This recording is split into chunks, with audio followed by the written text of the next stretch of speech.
here we go. Today we're talking about Mythbusting 101, toppling the 5 myths of volunteer engagement. So here's what we'll cover today. We'll be equipping you to challenge the commonly held misconceptions about volunteer engagement by debunking the 5 common myths with messages and data. And we'll hear from you and your peers about myths you may encounter as a volunteer engagement leader. We'll also equip you to build support for strategically engaging volunteers with tools and resources.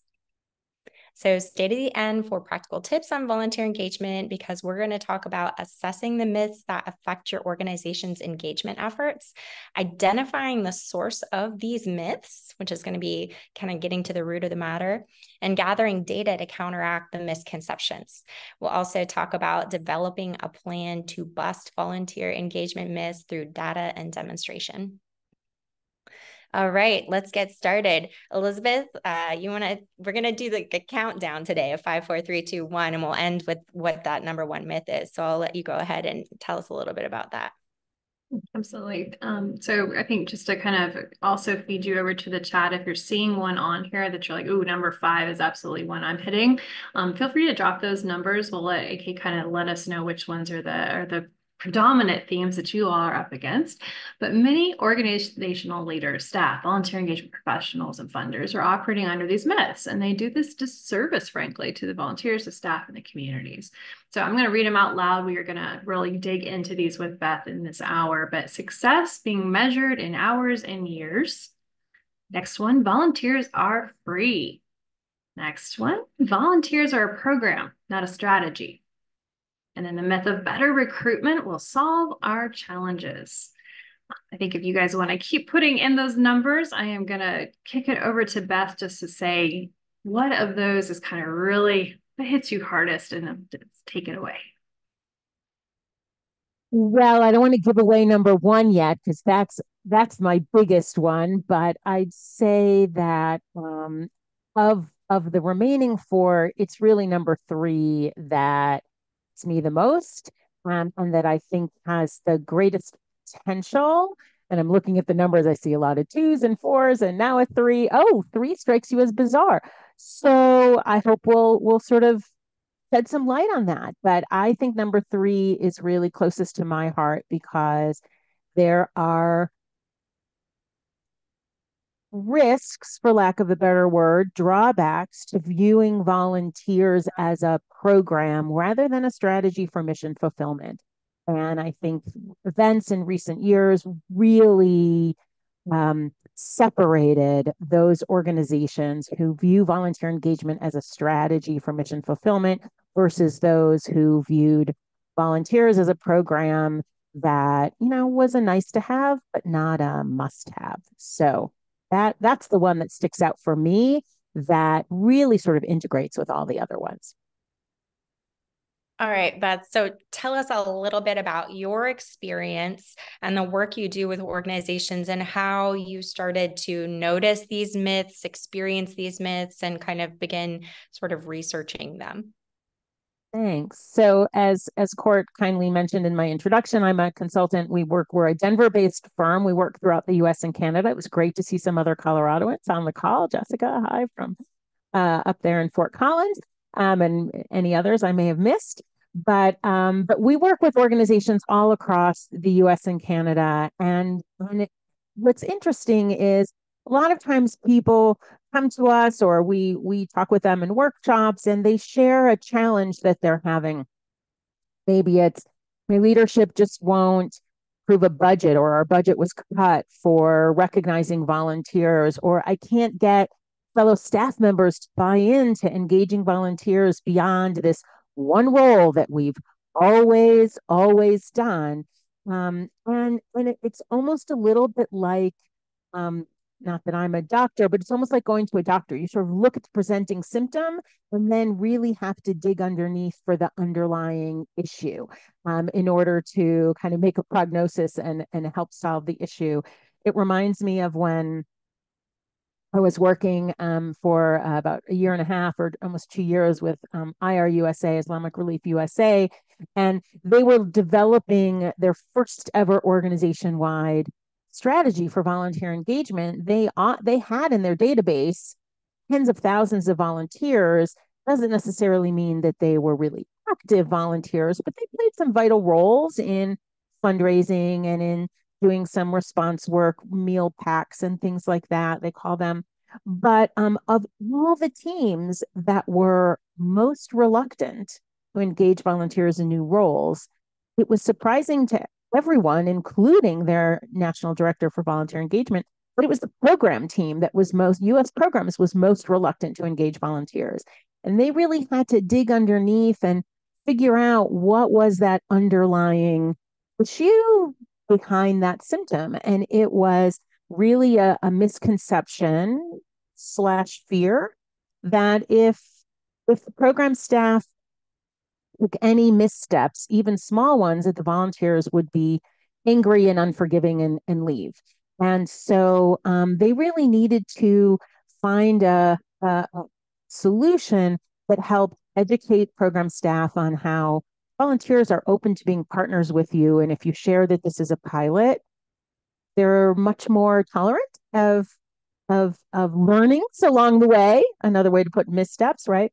But also, they had a really creative solution, which is that the volunteer engagement team loaned a staff member to be a volunteer on a trial basis so they could work out some of the kinks, build some confidence, and then move forward. So that was an issue where, even in the least expected area, there was a misconception that was feeding into a fear that was limiting really strategic volunteer engagement. Awesome. Thank you so much for sharing that story. So let's talk about some of the challenges and a little bit of the research that is sort of backing that up here. So the myths we'll be sharing today are certainly emerged or identified and have been updated in recent years based on based on research and also my opportunity to engage with so many different people like you all on the call today, which is something I feel so honored to be able to do. There's some research behind it. Interestingly enough, the RJK Center for Philanthropy and Community Service, which is part of the University of Texas, Austin, did some research. It was about 15 years ago. They did this research looking at what separates CEOs who are considered volunteer champions from those who aren't considered volunteer champions. And it's an interesting study, and I think AK has the link and can share the resource if you want to read into it more. What's so interesting to me is information that they gleaned from focus groups in Texas and in Colorado with CEOs who were not identified as champions. So what can you learn in talking with executive leaders from organizations that don't view volunteer engagement as worth championing? And one of the things they learned is that there were a lot of misconceptions, or for them, beliefs that they had. One, that volunteers are free, and we'll talk about that one today. That kind of tied to that you really don't need to invest in volunteer engagement. You don't need to ask for funding for it. You don't need to set aside a big budget for it because they're free, which again, we'll talk about. Also, they really had a very limited view that volunteer work is simply what staff members don't want to do. And they also, even back 15 years ago, were looking at volunteers as an unchanging demographic, even though new generations were coming in and have been for decades and decades. But they were saying, volunteers back in 2009 want to do the same things that volunteers wanted to do in 1999 and in 1969. And that's absolutely not true. There continue to be generational societal shifts in how we view volunteer engagement and what volunteers want. And so those were some of the myths back then, and you'll see we continue to update them. But it's helpful to understand the myths so that we can bust them and move forward. I think might lead to our next question. Yeah, exactly. So what are the good things that could potentially happen? What are the benefits that could potentially happen if organizations really invest in trying to identify and bust their own myths regarding volunteer engagement? Well, I think one of the first things is that it helps you with case making. It helps you build buy-in among leaders, among colleagues in engaging volunteers in new and strategic ways that can help increase resources for strategic engagement of volunteers. Like leaders will be more likely to ask for funding by outside funders and donors to support the effort, but also it will be more likely for leaders to allocate budgets from resources from within the organizational budget. Ultimately, engaging volunteers strategically means you increase the impact that volunteers can drive. And to me, that's really what it's all about, is increasing the impact, expanding your reach, broadcasting your messages more widely, um, creating more stable resources and more sustainable resources. If you have volunteers, freeing up financial resources or expanding resources by driving fundraising. And so those are important pieces. The mission fulfillment is to me what it's all about. But it also, in this day and age, helps free staff up to do work for which they're uniquely qualified, which means in a time when we have a high staff turnover, you have more refreshed staff. It's a good thing. That can help with staff retention. And then, of course, can help you as a leader of volunteers if we expand the view and break these myths about limited views of what volunteers want and what they can do.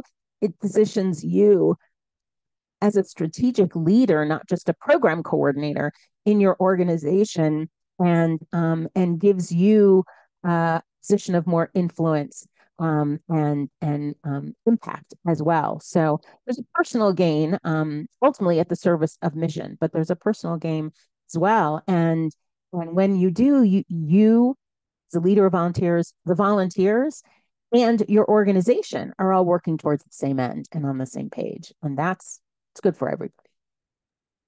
Awesome. Elizabeth, I'll let you take us straight here into the countdown. Go ahead and read it for us. Okay. So we've got myth number 5, starting at the bottom. Success is measured in hours and years. Tell us about that, Beth. So if you were able to join us in recent weeks, we did a whole webinar on revealing the impacts that volunteers can bring, and had a hearty conversation about this myth, actually, though that's not what we called it there, that volunteer impacts, that volunteer success is all about hours and years. And of course, tracking hours and or retention by year over year, having volunteers stay usually in the same position year over year. Those sorts of metrics have been the industry standard for decades. Yet, why do I say this is a myth if it's been our industry standard? And it's because these measures really only communicate quantity, not efficiency, not quality of impact, not outcomes on behalf of our mission. And focusing only on hours and perhaps the dollars that they might ascribed as a value can really cause great concern or resentment, particularly when we add in this wage replacement model where we say, oh, what's our volunteer involvement or volunteer impact report at the end of the year? Well, we had, 32,000 hours contributed by volunteers, and that's equivalent to X number of dollars. But it can really be concerning to staff who see those dollar amounts and say, we didn't have that money, or they look at TE, the full-time equivalencies, and say, maybe I'm going to be replaced by volunteers. And that can really be a challenge. Overall, I think the biggest challenge, though, is that more hours is not necessarily better, because wouldn't it be best to engage volunteers efficiently for impact rather than just more time? So, how do we begin to bust this myth? We begin to bust it by talking about outcomes measurement. So, how do we bust the myth? We begin to expand beyond just hours, that quantity, and look at impact on outcomes. We can start with, I don't want to say baby steps, but let's say intermediary steps and look at outputs. How many people did volunteers help us reach as a result of their service delivery? How many trees did they plant, or pounds of metric tons of mulch did they shovel? How many new volunteers did volunteers help to recruit? Those are, in a lot of ways, we might call those outputs. Then, can we push it even further by asking the, I think, very simple and yet also very challenging question of, say we reached this number of individuals through volunteer-led programs so that, those are two magic words, so that what? So that more individuals were trained in and equipped to manage chronic diseases, thanks to volunteers going out and doing health outreach as part of a hospital education program. So that our city saves millions of gallons and dollars in water because families came and shoveled a bunch of mulch over our plantings. In a, as I shared last time, in a drought-ridden state like here in Colorado. Or what are the changes in reading level among students who are tutored by volunteers? How has attendance at school improved by families receiving nutrition assistance because students are able to show up in a healthier way and learn? So ultimately, it's up to us to bust this myth. I'm not saying get rid of hours and years, because you might be asked of that by leadership, by for accountability, by funders. But we have an opportunity, leaders of volunteers, to create, leverage technology to gather additional data and to tell the story of increased capacity, of increased impact and outcomes, changes in the lives and conditions of our clients and or our environment as a result. And that will be a richer story. And by using that information, we help bust that myth that it's all just about hours. Awesome. I think that may be one of my nuggets. Court, you were saying you always look for your nugget. I just typed down "so that." If I get a "so that" out of everything I'm working on, that's going to be so powerful. So I think that's really wise. And sometimes it is those two little words that can kind of help you take that data just one step further to paint the full picture, because it's always so much more nuanced and robust than that initial number. I always say that I need a picture with a number, but that's because that helps me. Story. Yeah. All right, let's keep this countdown going. All right. Myth number 4. Court, you love this one. I know we were talking about it earlier. Volunteers are free. I hear this a lot, but tell us more. So let's just take a beat and let that sink in. Volunteers are free. How many times have you heard someone say, we don't have a budget for that, let's just get a volunteer to do it? Or, oh, we're cutting budgets, let's see if we can have volunteers do that. And it really just gets my blood pressure up. Volunteer engagement is not free. If you are a paid professional on this call, and we may have leaders of volunteers who are volunteers themselves, but if you are a paid professional who, as part of your job or as all of your job, is responsible for engaging volunteers, you are not free. It takes human capital, financial capital. Even if you are an unpaid volunteer coordinator, you are a resource that is valuable. It takes support, staff or other volunteer leadership. It takes training of volunteers and staff. It takes recruitment resources. Yes, there's a lot of things we can do for free in terms of recruitment, but there are things, it's an investment as well. And it takes technology to support efficient engagement of volunteers. All of those things are investments. volunteers are not free at all. So we'll go back to some of these measurements I shared in terms of, or just, alluded to, like wage replacement.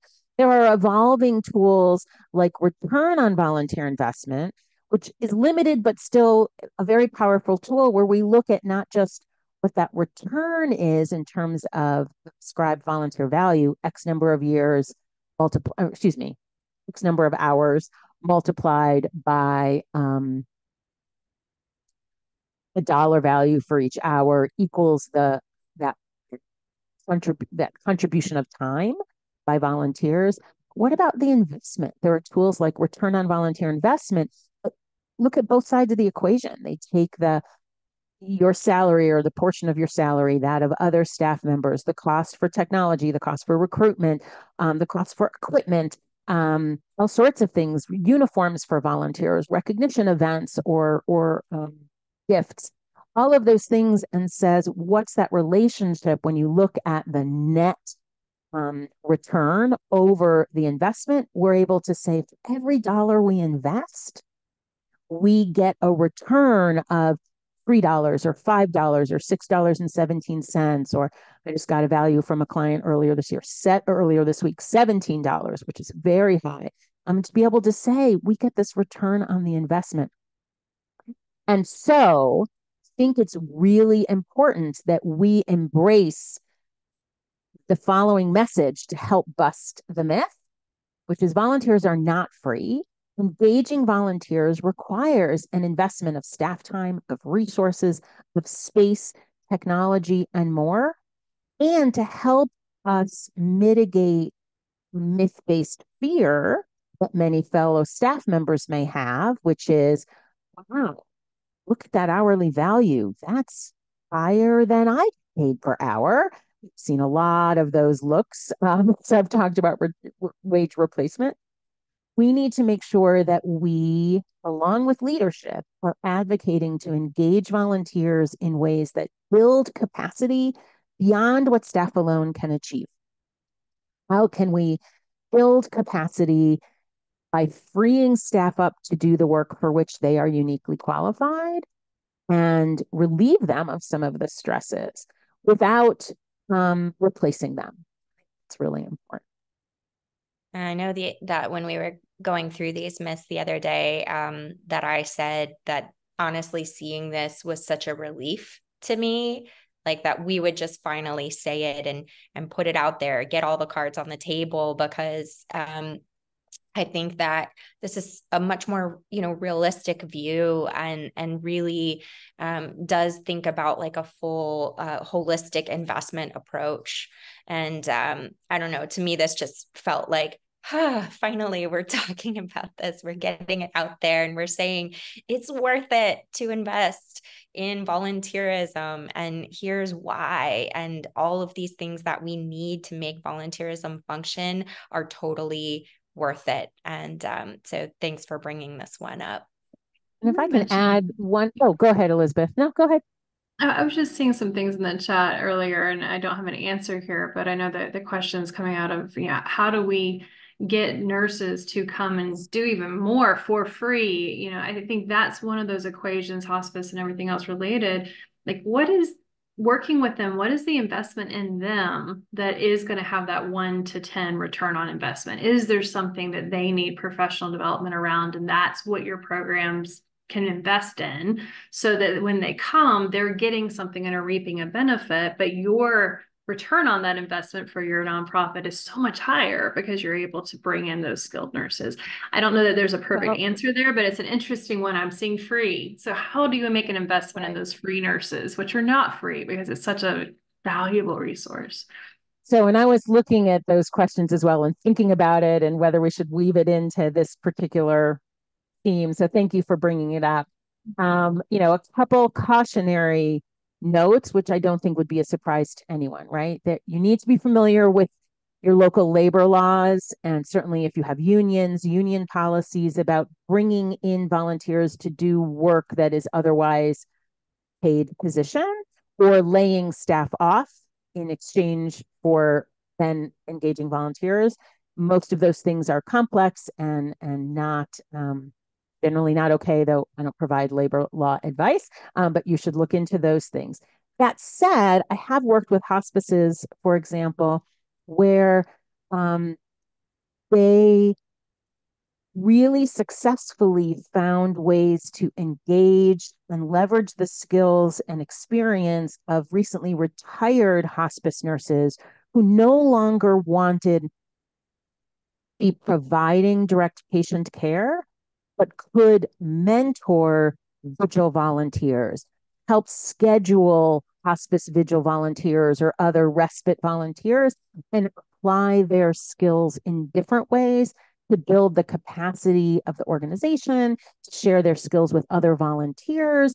And so maybe that's a tip for those that are looking at how to make it appealing. It was really, the examples I think of were at home health and hospice care, for example, in New Hampshire. The volunteer who appeared at that point as a recently retired volunteer was so happy to be working with other people who cared about a mission she had contributed decades to, but was also so relieved to no longer be doing that direct patient care, which even in those particular roles volunteers were doing. So it was kind of a match made in heaven in that way. I love that mentorship model too. I feel like that can be really effective in a lot of different sorts of volunteer roles. All right, let's keep this countdown going. We're going on to number 3. Okay, myth 3. Volunteers are a program, not a strategy. So let's definitely unpack this one for everyone, Beth, because it's very powerful when you start to wrap your brain around it. But it's a strange statement. So explain it to us. Yeah. So when volunteers are viewed as a program, and I say viewed as if it's not something that we as leaders of volunteers have no responsibility for. A lot of it's baked into the language we use. Our program, our volunteers, we need to have satisfaction surveys from our volunteers, etc. The risk of language like that is that volunteers become viewed as program participants to be served rather than as partners in mission fulfillment. And when we view volunteers off on one side of an org chart, one little branch, as program participants, then again, it's not ultimately about the outcomes, the clients we serve, the communities we're enriching or strengthening, the animals we're saving, whatever, the civic engagement we're creating through voting programs, whatever it is that your mission is. And we miss that opportunity. And so what are the signs? And we certainly saw this happen in 2020, volunteer engagement becomes one of the first things on the chopping block if there are budget or other pressures placed upon external pressures on the organization. Versus organizations that view and talk about and leverage volunteers as partners in mission fulfillment, then they become part of the solution to whatever challenges we are facing or encountering. So what are the signs that volunteer engagement is a strategy versus a program, right? How does that show up in an organization? Organizations that truly see volunteer engagement as a strategy have volunteer engagement on the org chart, not just in one little corner on one little branch.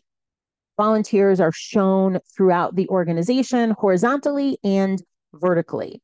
You as a leader of volunteers have a place, or someone has a place high up in the org chart represented either as a director of community engagement or reporting to talent and culture leadership, not just, again, off to the side. Who supervises and supports volunteers? In organizations where volunteers are really viewed as a strategy or as a resource for strategic fulfillment, it's not just one person who supervises volunteers. That person is really more of an internal consultant, a support to staff across the organization and engages volunteers. And how is volunteer engagement represented in a strategic plan? Again, is it a program under one department, or is it a strategy with objectives that mention volunteers under most of the core pillars of the strat plan, right? Are you a program manager or are you an internal consultant? Are you a coordinator of volunteers, or are you a resource? Do you source talent across the whole organization?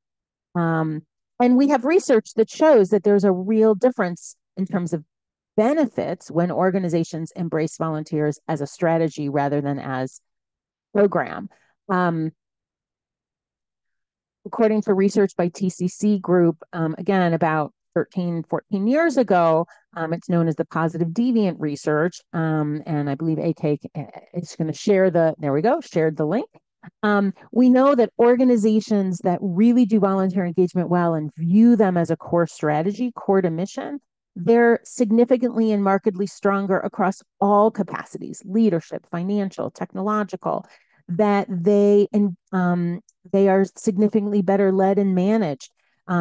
They are able to match the impact or effectiveness as peer organizations without volunteers, but are able to do it at almost half the median budget. Again, it's about stewarding resources. And the big one for me is that they are not only led and managed better, but they're significantly more adaptable, sustainable, and capable of going to scale, which is, of course, what we would all want, right? So, bust this myth, you need to think about questions that I just asked, right? Where is volunteer engagement in your org chart? Where do you sit as a leader? Who supervises, et cetera, et cetera? And I'll just share, we have time, just a couple examples from the field. We worked with a humane society in California that had developed a really ambitious organization-wide strategic plan that had cross-divisional buy-in, and yet they had, before we worked with them, they knew this was a really ambitious strategic plan, but we're going to need a lot more volunteers and a lot more efficiency to be able to achieve it. So we developed an org-wide strategic plan for volunteer engagement to support it. After they implemented that for 3 years and even updated it, suddenly they were facing a significant expansion and knew at that point that they couldn't plan for that transition. It was going to be a huge expansion, taking over contracts across the county that would have doubled or tripled their volunteer count and tripled their animal count. They knew that they needed the volunteer director involved from day one in the planning and assessment of this. And so she was at the table to help assess and make a plan about whether they were going to do this expansion, as opposed to being an afterthought, which may have happened 5 years earlier, right? City recovering from a disaster. Nothing shines light on gaps in services like a disaster. In 2013 in Colorado, we had epic flooding in Boulder, Colorado, and they realized as part of that follow-up that they needed a citywide plan. They had great emergency response, but they didn't know what to do with the people who were showing up saying, I'm here to help, or residents who were saying, I live here and I want to help my neighbors.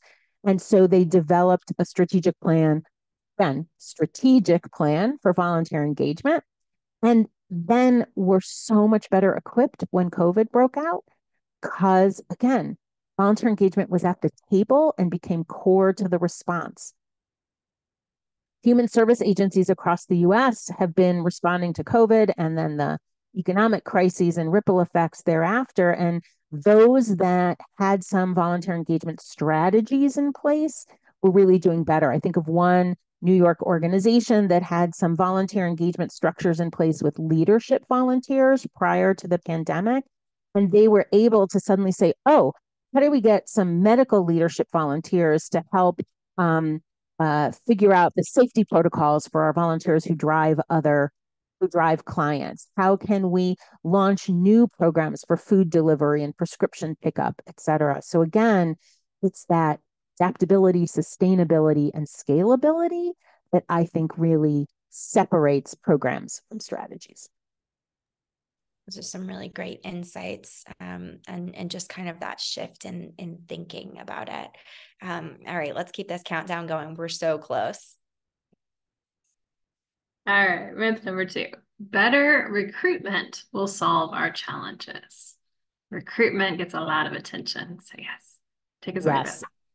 We have a lot of data that shows that probably just confirms what many of you may be experiencing. It's tough out there right now in terms of recruitment. In the past year, landmark study by Do Good Institute and some accompanying qualitative research by Dr. Sue Carter-Kale, all sponsored by the Initiative for Strategic Volunteer Engagement, we saw that 64% of nonprofits reported an increase in demand for their services. Nearly half said their workload has grown, but despite that increase in demand for services and maintaining or drop in resources, they were having recruitment challenges were harder than ever. That between 2019 and 2022, it was significantly more difficult for people for organizations to recruit volunteers with the needed skills and also times that they need them. And so what do we do? We fall back on what we know. We want to just do more of the same. Let's scream more loudly. Let's post more frequently. And in our October webinar on recruiting and rebuilding our volunteer base, we talked about the fact that we can't, doing more of the same presumes that we're in the same circumstances. And to bust this myth, we really need to describe to leadership and even recognize ourselves that new circumstances demand new recruitment tactics. So you can go ahead and change the slide.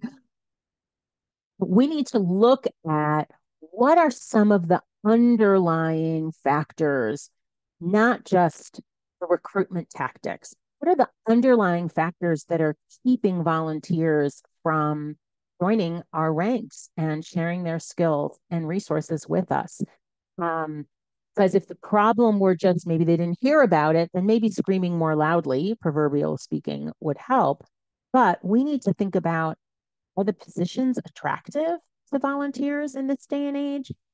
People in recent years, and this isn't anything new just from 2020, new generations, changing economics, all sorts of things have been really feeding into changing motivations for volunteering, right? It wasn't that long ago, for those of us who've been in the field for a couple of decades, that volunteers used to not put volunteering on their resumes or in their LinkedIn profiles. But starting around 2009, 2010, it really became a major part of job hunting and skill building and skill acquisition, right? That's only 15 years old.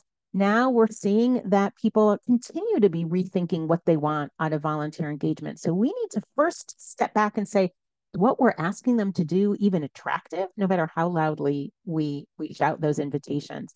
Do we have policies that are really barriers to engagement? Do we need to have a lengthy onboarding process, or can we create some smoother, lower threshold ways for people to stick their toe in the water? We need them to commit to a whole year or 6 months, or can we instead cultivate repeat volunteers or serial volunteers, or just accept what they're willing to give on a given Saturday and then just keep them in touch with us? So how can we put policies and practices in place that make it easier for people to engage with us? Because screaming more loudly, having fancier graphics alone won't solve the recruitment challenge. We have to look at what people are being invited in to do in order to make that ask, make that invitation attractive, and make sure we have practices in place that are going to support that. I appreciate your saying that, Beth. I love the October webinar that we did with Beth, Recruit and Rebuild Your Volunteer Base. I would dive into that one on our recordings page. And we also did one earlier in the spring with, one of the largest food banks in our Get Connected network. And it's all about recruitment and retention amongst changing community needs. And so they shared some really deep insights on how they had to pivot very quickly and how they're the way that all of their opportunities were structured, pre-pandemic, how all of that had to change, and what they had to do. And then also I want to share that last week I attended the MAVA conference online, the virtual conference of dismantling inequities and volunteerism. And one of the things that came up during one of the keynotes was, creating flexible opportunities. And one of the creative ideas was drop-in opportunities. So I sort of really appreciated what you were talking about, Beth, of like, what can they give on a Saturday? Maybe you create a drop-in shift versus telling someone they have to come for 4 hours, and that's one way people can kind of dip their toe in. So there's a lot of creative solutions. I know micro-volunteerism has been on the rise, and some other things as well. So that really diving deep into sort of what roles are you recruiting for. I love that. There's just a lot of really interesting talk happening about that right now. I heard too recently in a technology webinar we were doing that piece of just 2 simple tactics. Like, one, just start from your website and see if I'm someone coming to your best foot forward, how long does it take me to find my way to a volunteer experience? And what does it look like? Would I want to do it? As Beth's been saying, is it something that's appealing? And I think that other piece that was just so powerful is talk to some of your most recently recruited volunteers. Was there something that they almost didn't get past? They almost gave up, or they found really hard? They're a great evaluator of just how simple it is to become that first touch, that first experience of what you're doing, that when I get inside the door, I start to want to do more of it. All right. I think we're almost there. Big one's here, Court. Here we go. The mystery unveiled is myth number 1. Here we go. All right. Beth's favorite. Myth number 1. We can now go back to the way things were. Yes. So I think that this is underlying a lot of the prior myths, right? And I hear it come out directly or indirectly in so many different ways where people are like, oh, we can do things in person again now. It's so great. Oh, we can, our retention took such a big hit in 2020 and 2021, but, thank goodness I can report positive numbers again. But the reality is that these disruptions, first of all, which didn't all start in 2020, and I'll talk about that in a moment, but they're not over yet. Certainly we are some things may feel more normal, however we define that. But again, that study by Do Good Institute showed that volunteer programs, even 2 years after the onset of the pandemic, were still significantly affected. 70% were reporting fewer volunteers than normal last year. And we don't yet have data from 2023 yet, but that'll be coming. But that doesn't mean that we're going to ever get back to that. There's value in right sizing a volunteer program. You may not have needed 1,800 volunteers. You might be able to be just as efficient with 1,200. But we have to recognize that things have changed. And as my colleague and I think friend Rob Jackson, who's a UK-based volunteer engagement consultant, likes to say, the world has changed, and so must we. We can't just do things again more loudly than we had before.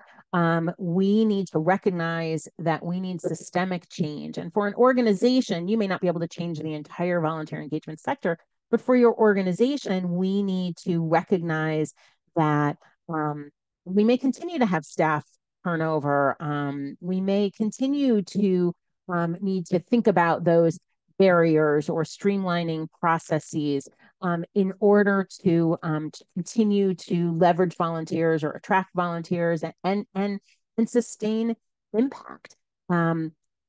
As Court mentioned, I had the privilege of co-editing a book on outliers, really, those organizations that continued to engage volunteers amid even the height of disruptions in 2020 and 2021. And what we saw is that, of course, the disruptions were nothing new. So let's bust the myth of getting back to the way things were by recognizing that many of the disruptions and challenges that we experience they didn't start in March of 2020. They had been around for a long time. and were merely accelerated by these conditions.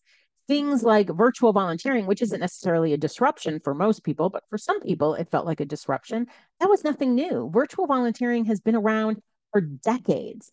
But what circumstances of 2020 led people to do was, or organizations, what it enabled them to do was to finally bust that myth that you can't hold virtual volunteers accountable. Because how could you say that if your whole staff is working remotely, right? If you're holding each other accountable as paid staff members, then let's give volunteers a chance to be accountable remotely.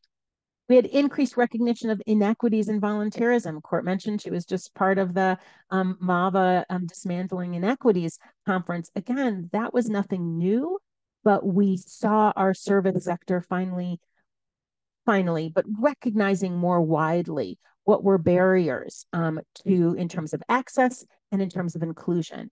Even if you reduce barriers to engaging volunteers from all different communities and of different abilities, physical and cognitive and otherwise, unless they find an inclusive environment within the organization, they're not going to stay. So how do we do that? One of the ones that surprised me the most when we were doing the research, and Court asked me about it the other day, like, tell me about this ageism thing. Like that sometimes felt a little out of left field. And yet what we saw in 2020 was a real increase in cross-generational blaming in public discourse. Older adults were blaming younger adults for spreading of the virus. Younger adults were blaming older adults for the lockdowns, and it was increasing a rift in, at least I'll say, American society. And as a result, new strategies were developed, like co-generational volunteering, organizations like Co-Generate, which used to be known as Encore, and others. AmeriCorps has co-generational volunteering initiatives as well. And when we say co-generational volunteering, we're not talking about older adults mentoring youth, or youth visiting older adults, or tutoring older adults in technology, these sort of stereotypical things. This is about people of all different generations working together in intentionally mixed generation teams to address causes they both have concerns about, they share concerns about. And by intentionally mixing generations, facilitating that gen mix and providing opportunities to learn from each other, the results have been really powerful. Again, not anything new. It was a mere acceleration of challenges. And then finally, although there are many other examples, but finally, there's the shifting expectations. We see more and more that volunteers want to not only make change, but be changed from their volunteer experience. They want to have a transformational experience. And while that has been accelerated as people really took time during lockdowns and things to really think about, jobs do I want to be doing? What do I want to do with my life? Where do I want to prioritize my time? Again, that wasn't anything new. 10 years before that, people were saying, how can I gain skills from volunteering? How can I use this as part of my encore career? So it wasn't anything new. It was really accelerating this shift from transactional volunteering to transformational volunteering. And I think I'll pull back one of the questions that came up earlier from, I think it was, hopefully I'm pronouncing right, from Siobhan. Volunteers who are resistant to change. I think one of the things we can do as leaders of volunteers is really talk about the fact that change has been in the works for a long time. We need to say that to our volunteers, and we need to say that to staff members and leadership and funders as well, that we have an opportunity to leverage a new era of volunteerism where people, yes, volunteerism formally numbers may have dropped a lot, but informally they've stayed the same or even gone up. So how do we tap into people's interest in making a difference and making the world a better place? And I think that that we need to say we have to keep up and change in order to do that, and that the benefits will be well worth it. Yeah, and I know that a lot of the research is showing that Gen Z is really poised to be the most socially engaged generation ever. And the way in which Gen Z tends to engage in volunteerism is different than some previous generations. And they tend to engage in more, informal, flexible, technology forward sorts of ways of engaging in opportunities. So that's also important to pay attention to as well. And that's like affecting also how other generations choose to engage simultaneously. So we see more people really approaching volunteer opportunities in that digital first hybrid sort of way. They want to learn about your organization digitally. They want to learn about what the options are online first. And one of the things that we really are passionate about at Get Connected is making sure that you have a really engaging online platform for your volunteerism efforts. And so that's one of the things that we want to make sure that you've got an engaging experience for volunteers to search and sign up for things, and that opportunities are easier to navigate. Some of the barriers to volunteerism are just having a hard time figuring out what options there are. So really making sure that you've got that in line. And that is what we do here, making it simpler for you. And let's talk, Beth, really quickly. We've got just a couple of minutes left. Tell us, what are the places that folks can take action on? And we'll make sure to get at least one or two questions in before the end. I think, the first thing is to just try and identify what myths are affecting your work and your organization's engagement efforts, right? I love, there's a definition of culture, and it's probably because I started my career as an anthropologist, right? The definition of culture is what people hear, what they see, and what they believe. So ask questions, listen and watch. What do fellow staff members, leadership see, hear, and believe about volunteers? And maybe that will help you identify what some of the myths are. We have a tool that you're going to receive, a myth mapping tool that you'll receive, I think via email.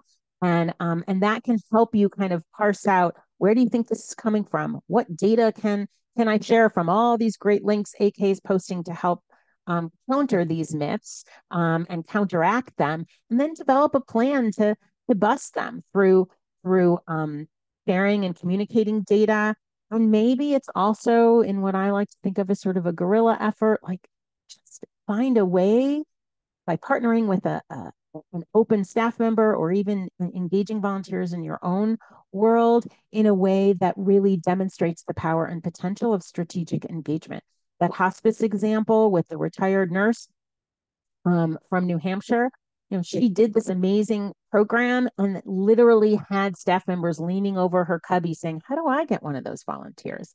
So you can also share data, but also create data by piloting some efforts, and that may help build some support. All right, we've got like a couple of minutes left, and just some amazing questions coming through. I want to maybe address at least one of them. We had one question, I think it was from Marcia. That was, how do you move the needle towards strategy? I think it was back from one of the myths when we were talking about, strategy, not program, when you're in more of a government situation and they're in the process of strategic planning and haven't yet included volunteers anywhere, despite the input from volunteer administrators. There's a new director coming to the library, and when asked during a meet and greet if viewed volunteers as program or strategy, and was sort of offended that someone would treat volunteers as a strategy. So how can you help maybe in more of a government style setting where it might not be feeling as flexible and open? Would that be more of a data presentation? I think one of the first things would be to do some work and thinking with your own team, whatever that looks like, at if there's a strategic plan that's in draft form and what the 3, 4, 5 pillars are, perhaps gather data from your past year or more, how volunteers have moved the needle in each of these areas, and share that with the question of how else might we want to engage volunteers towards, reaching more patrons, expanding access to library resources, whatever those priority goals are, creating efficiencies and financial stability, whatever those are. If there's a tax levy for the library that's coming up, how can volunteers be engaged to help educate the public on those issues? I mean, I think it's first about mapping out past impacts to the priorities and then having conversations, if not with the executive leadership yet, then with director levels so that they can begin to see and be your partners in advocating. I know that's easier said than done. Those are a couple things off the top of my head. All right, we probably have about like 1 more minute left, but I definitely do recommend everyone go back and watch Beth's Recruit and Rebuild webinar from, you can see it in our Learning Center under all the video recordings, because I think that would really meet a lot of the needs of some of the questions that are coming. Any last thoughts, Beth, on, really any of these myths and really kind of like, how would this apply in like a city versus like a rural-based volunteer organization? How are some of these strategies, do they work the same in different geographical locations? I think I mean, obviously there are huge differences between smaller rural areas. Recruitment's different there. But I think ultimately it's about knowing the culture at your own organization. And again, maybe this is the anthropologist in me, but I think it really comes down to you viewing your own role. Not, I saw this great chatter earlier in the chat about, whoever they are, they think we just have a bunch of volunteers in the basement that we can pull up, push some buttons and suddenly poof, we have 11 fuzzy volunteers. It's about really positioning yourself not as a fulfillment center, but as a strategic leader. And you may be really close to that, or you may be very far from that. And if you're far from it, then it's about pulling data and tying it into the strategic plan. It's about finding a champion in leadership if you're not on the leadership team already. And just it's about change management and celebrating small wins and figuring out who's on your change team, how can you tell positive stories, how can you make progress little by little, and embrace your role not just as a leader, strategic leader, but as a change leader, because that's what you are. And it starts by debunking some myths and then making a case why change is going to be valuable. That idea about just the sharing of the vision. I was just going to end with that. Like, you have to have a leader, whether it's yourself or someone else. That I saw that recently with an organization I work with that has grown so fast that half the people there had never been brought into the original vision. And just having that vision brought up fresh again got everyone back on the same page. And I think that's just so critical to look for that person once you're kind of, as Beth said, debunk the myth. You've got your plan. You're ready to really kind of roll it out. Who can stand beside you to make sure that vision is really cleanly and clearly communicated? I'll let you wrap us up and take us home. Yeah, we're going to wrap up. This was our last webinar of 2023, and we want to give a big thank you to all of the volunteer leaders who have come and participated and made this an amazing year. Thank you for building community with us and spending time in the chat box, asking really great questions and sharing really great ideas with each other and really amazing resources. So thank you so much. I want to thank Beth Steinhorn for being with us through this last season here. The last 3 months have been amazing. Please check out Beth's recordings from previous webinars, and we'll also be sending you the recording of this webinar along with a ton of resources. Definitely encourage you to check out all the links that Beth has provided with tons of research, and please spend some time in our Learning Center as well, because I saw so many questions that came through that I know that we have resources to help meet those needs. And just a reminder of who we are, we're Get Connected by Galaxy Digital, and we're a network of 50,000 nonprofits and over 2 million volunteers, and we create volunteer management solutions for every organization, program size, and budget. So please reach out to us to learn more about the work that we do, and we hope to see you in 2024. We'll be kicking it off with Faiza Van Zant, the Executive Director of CCVA, who will be bringing us some of the trends to pay attention to in 2024 about what's happening in volunteer engagement. So please sign up for that webinar, and we'll see you in January. Thank you so much. And again, thank you, Beth. It's been absolutely amazing. All right. Thanks, everyone, so much. We will see you in January, but look for an email from us on Monday morning where you will get the recording and all the bonus resources, okay? Absolutely. Year, Recording everyone. is heading that way, Julie. So no worries. It will all be there for you as well as all the great links. Yes. Thank you so much. And we'll see you soon. Bye. Bye.